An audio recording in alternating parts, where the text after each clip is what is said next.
Halo guys, balik lagi di Ulasan ID. Di video sebelumnya gua ada sempat bahas tentang SSD NVMe yang harganya itu turun terus. Ini terjadi karena chip yang melimpah ruah dan terlalu banyak di pasaran.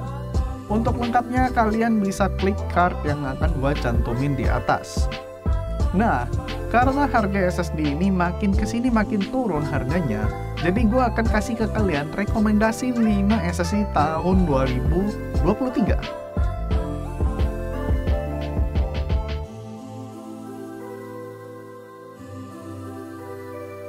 Yang pertama adalah Samsung 970 EVO Plus dengan kapasitas 1TB. Untuk SSD kapasitas 1TB ini, Samsung cuma matok harga itu sekitar 1.290.000 aja. Ini Samsung boy, harganya murah banget.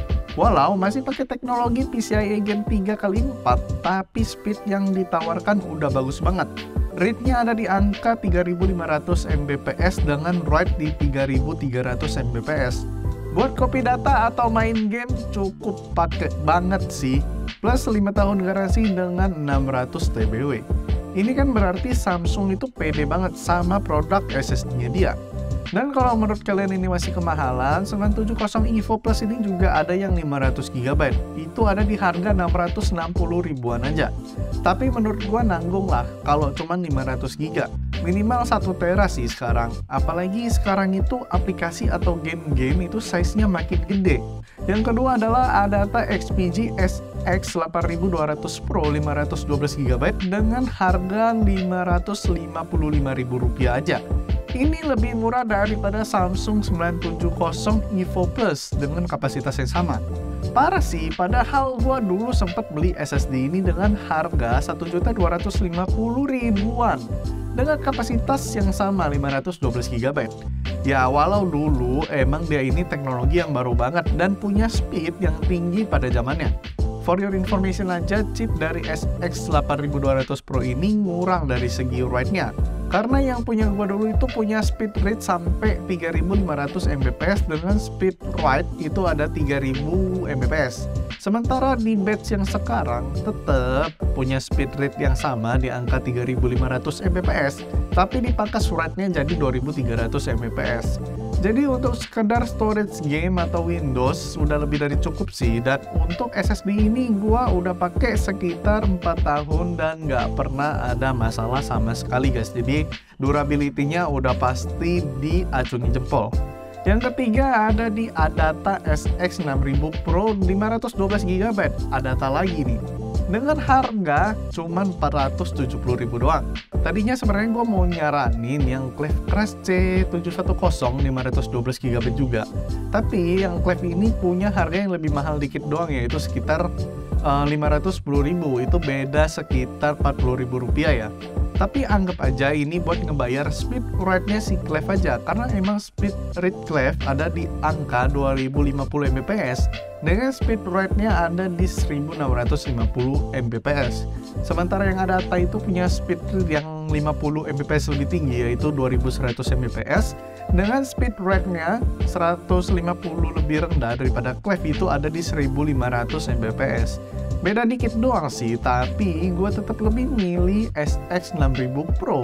Speednya nggak beda jauh, dan dengan 40.000 itu bisa nambah-nambah gue buat beli aksesoris lainnya. By the way, tadi gue bahasnya SSD NVMe semua ya. Jadi gue selipin satu rekomend SSD satu deh. SSD keempat ini ditempati sama Cleve SSD Neo N400 dengan kapasitas 480 GB.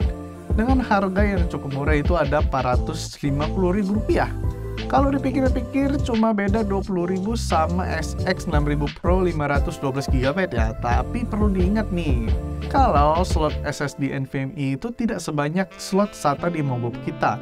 Dan juga emang untuk SSD NVMe ini lagi oversupply, makanya harganya bisa murah. Cleve Neo ini punya speed read 500 Mbps dan kebetulan nggak ada keterangan speed write nih, jadi gue akan anggap sama-sama 500 Mbps juga ya. Untuk TBW-nya itu ada di angka 200 dengan garansi 3 tahun. Nah, dari tadi gue itu cuman rekomen SSD yang rata-rata itu cuman 500 GB kecuali yang Samsung. Nah, untuk itu, tempat terakhir ini akan gue persembahkan kepada Cube Gaming. Kenapa? Karena SSD Cube Gaming ini bisa dapat kapasitas yang double hanya dengan nambah duit dikit aja. SSD yang gue maksud adalah Cube Gaming SSD 1TB M.2 dengan harga 675.000 aja. Dari web resminya, speed dari SSD ini ada di angka 2100 Mbps dengan rate-nya di 1700 Mbps. Ini udah termasuk cepat untuk ukuran NVMe 1TB 600 ribuan. Selain itu, SSD ini juga udah diproteksi dengan garansi 3 tahun, jadi nggak perlu takut lagi kalau SSD ini bermasalah. Memang sih, gue nggak nemu TBW dari SSD ini, tapi kalau dilihat dari drivernya yang pakai SM chip, harusnya SSD ini punya durability yang baik. Oke guys, jadi itu dia tadi 5 rekomendasi SSD di pertengahan tahun 2023 ini. Semoga kalian bisa dapat SSD yang sesuai dengan kebutuhan dan juga budget kalian. Oke guys, sekian video gue kali ini. Jangan lupa klik like, komen, dan subscribe supaya nggak ketinggalan update video terbaru dari Ulasan ID. Gua Ricky pamit undur diri. Bye!